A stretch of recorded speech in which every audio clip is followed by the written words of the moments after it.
the game. And of course, with the whole 14th Amendment, that is one way to legally dissolve your freedom and transform you from a human form into a form of property. So that was one of the tactics used there. And this comes from the Yamasee War by William L. Ramsey. Very important work, by the way, that everyone should have. And that was the Yamasee War, and you said that was, what was the first name for Ramsey? Mm-hmm. William, William, L. Ramsey, Ramsey. Now, it's interesting that you brought that about legally dissolving the status, because that's going back to the scene where, because I remember you were mentioning it, we were talking about how when the lady was getting beat very harshly, and the whole thing that was going on with her having the affair with the so-called master, and how he was just saying that he had a right to beat his property. Can you elaborate and just illustrate that a bit? Because that actually ties in to an actual Georgia state code, which is the OCGA 121, where it actually states that there are two classes of persons, natural and artificial. Corporations are artificial persons. They are creatures of the law, and except insofar as the law forbids, they are subject to be changed, modified, or destroyed, or to be destroyed at the will of their creator. So this is touching base. Right. Heavily Thanks for bringing that up.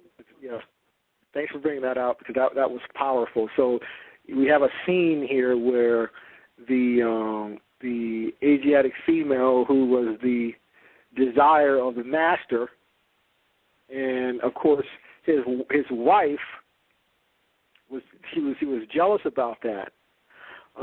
So one day he woke up and she was not around. The Asiatic female whom he had desires for, and he thought that she had ran away. So he started asking everybody, where is she? And she finally shows up, and she just went over to the next plantation. But he didn't believe her. He thought that she was trying to run away. So he wanted to punish her. So he tied her hands to a tree and was going to whip her. And so then his wife comes out to witness and observe, and she tells him, you whip her good. But he couldn't bring himself to hit her. So then he tells the main leading character, Northrop, who's playing the role of Mr. Pratt, to whip her. And then the Asiatic female from the tree said, I'd rather you whip me. So then Northrop's character started whipping her, but he wasn't hitting her hard. And then the wife noticed that, he's not hitting her hard. That's nothing. So then the master pulls his gun out, points it to his head, and said, if you don't whip her to where the blood and flesh is coming off, I'm going to blow your brains out.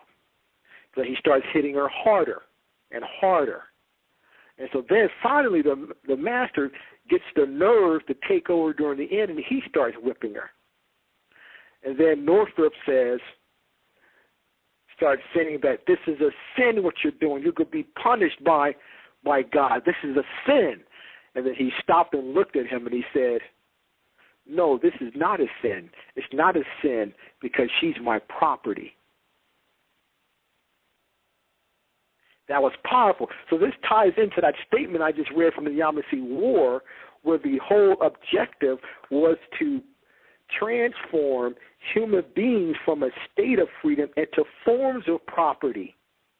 And in doing so, you have no guilt feelings of remorse because it's property. So it's no longer a sin. You're no longer doing anything bad. And which is another subliminal message from the movie, that we have to be careful of contracting. Because if you are not careful, you may just contract your freedom and may enter into a contract where you become property. hence the 14th Amendment. Okay, we had a little disconnect there. I think we lost Amani. I'll try to get him back. But back to what he was saying about the scene where the sister was getting beat. You know, her name is Pt.8, and I found it to be very interesting because in her interview, when she was talking about that scene, she had talked about in real life the guy that was playing the master, that he's really down to earth and he's really cool and everything. He's a nice guy. So it really wasn't that bad. It wasn't that fretful going in to do that. And I was just thinking like, wow, this is very interesting because even though we're here in 2010, I don't even think that she realizes how she is really being utilized as a tool to reinforce this sorcery. But let me see, we got Amani here.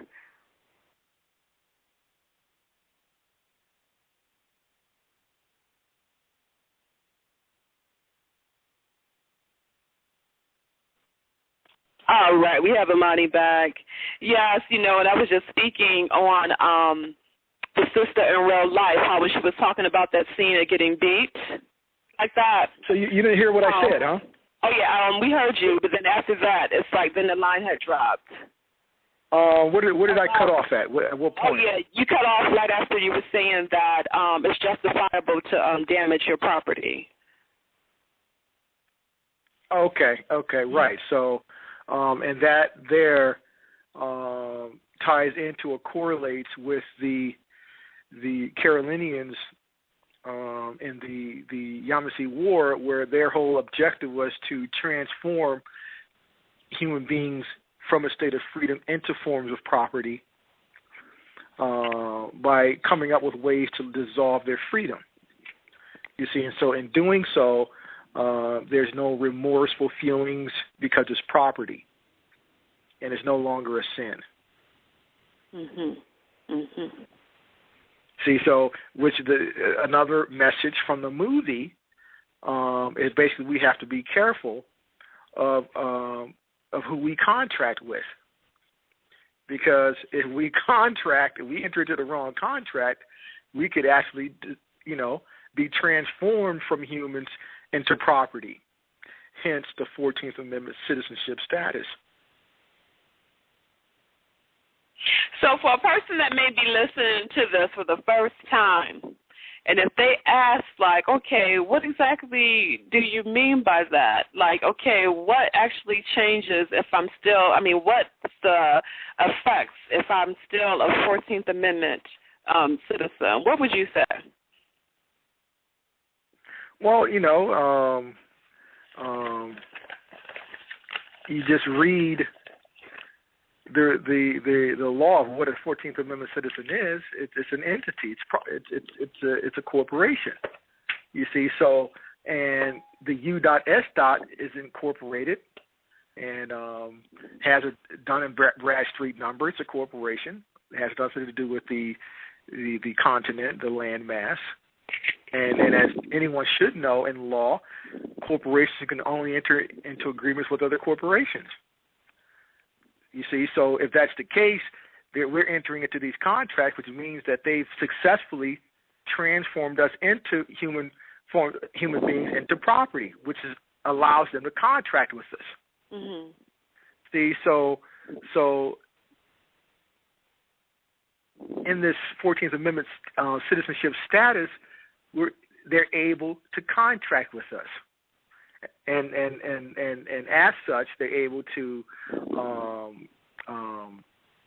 get a lot of benefits and suck a lot of financial energy from us there. You see, so again, yes, you have the right to contract. That is true, and if those who will want to remain in that status, they have every right to remain in that status. You see, so.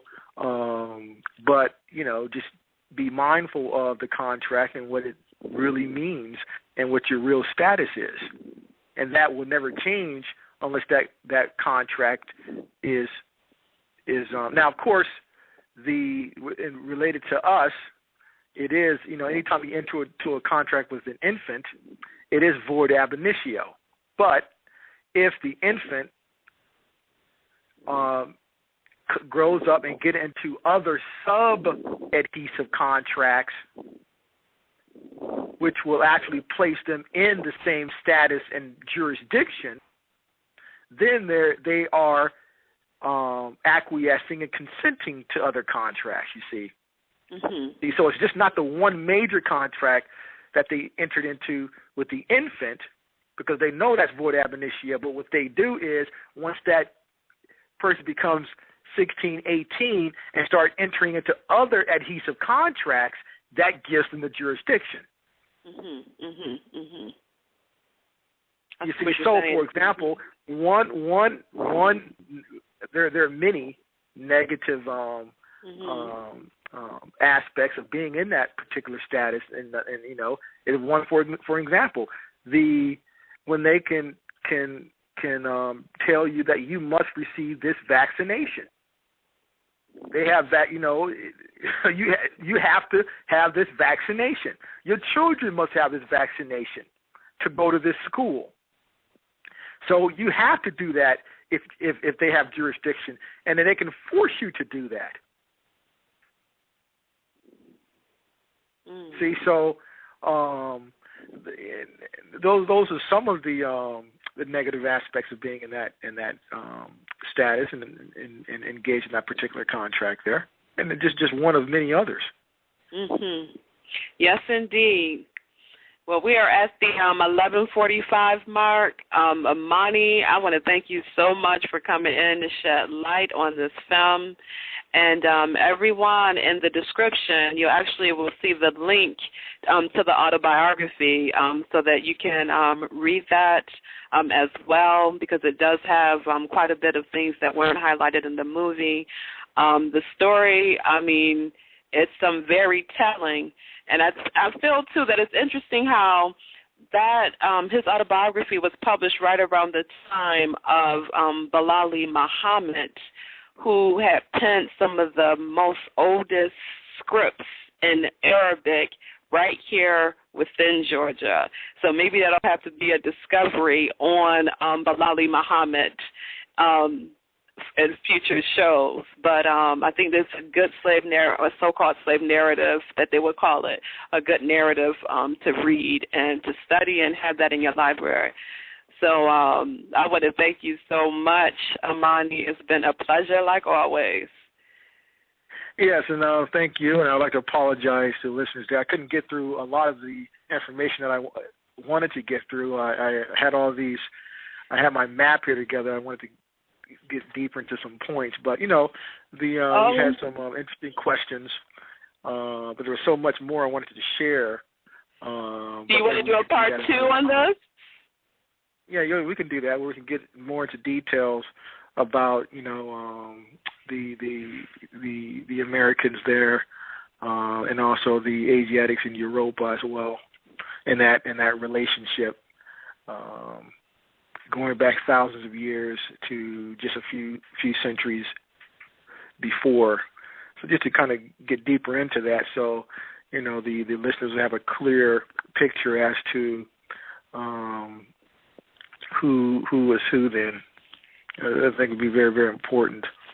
All right. Help countering a lot of the programming. You know, see, so and so when we see subsequent movies, then we won't fall into the trap of thinking that these terms apply to us.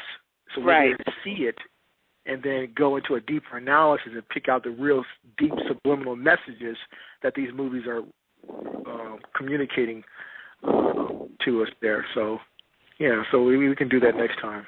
All right. So I'm looking forward. All right. So everyone, until Tuesday, you know, have some sweet dreams. And remember, you could download the archive in about 10 to 15 minutes.